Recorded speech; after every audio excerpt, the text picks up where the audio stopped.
United States versus Bray raises the issue of what do we do when we have a whole bunch of documents, like a truckload of documents that just would be too much to give to a jury. There's no way the jury could go through all these documents. There's no way we could take the time to admit all these documents. That this would just be too much to actually handle in any given trial. What do you do to get the information within those documents to a jury? Well, this is covered by Rule 1006. And in that case, we learn that if the documents are so voluminous just to preclude their actual introduction, then you are allowed to present summaries of those documents to juries. You have the person testify to how the summary was arrived at. But in order to do that, you also then have to make all those documents that you were using to create these summaries available to your opponent for copying and inspection. And the summary must be accurate and not misleading. And every document that you're summarizing would have had to have been admissible, not admitted, admissible. So, we're not providing the jury anything that they otherwise couldn't have gotten if we had a limitless amount of time and a jury with an infinite attention span. We could have presented each single document to them, but we aren't because of judicial economy and because of just practical realities. Life ends after 80, 90, 100 years or so. So there's no way we have decades to handle any one case. So the court in this case actually is addressing not whether summaries are okay. They are under all those circumstances. But the question is, do you give the jury a limiting instruction and say, hey, look, this is just a summary?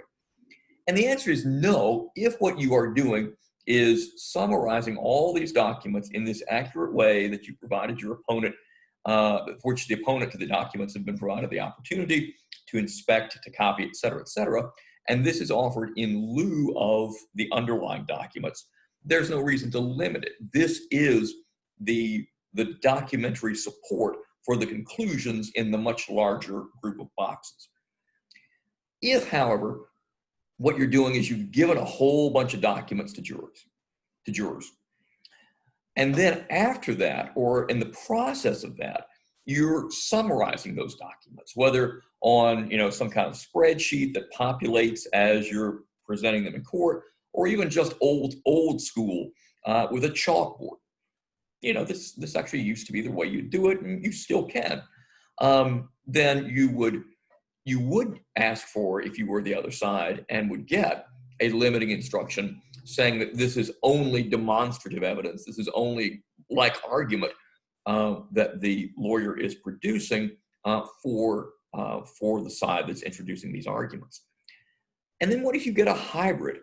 What if you get the documents themselves admitted, and then in addition to the document, not just as illustrative evidence, not just as a chart that's put up, somehow the document itself that summarizes gets admitted into evidence in addition to all the other documents.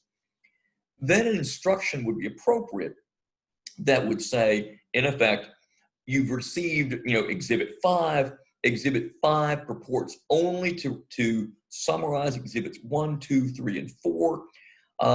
There's no new information contained in 5, and to the extent that 5 should conflict with 1, 2, 3, and 4, though we've taken great pains to see that it doesn't, to the extent that 5 should conflict with 1, 2, 3, and 4, 1, 2, 3, and 4 are the authoritative sources of the information contained in 5. Rely on those for accuracy, and 5 only as a summary of the first 4. So again, you're allowed if it's too much that just couldn't be admitted, you absolutely are allowed, so long as you give your opponent the ability to copy all this, you accurately summarize it, and all those documents are admissible, then you are allowed to to present through a witness the summary of those vast sums of documents. The witness would have to explain how the summary was created, but that is permitted, and that doesn't require limiting instruction. It's only when you additionally summarize the documents that the jury has been given.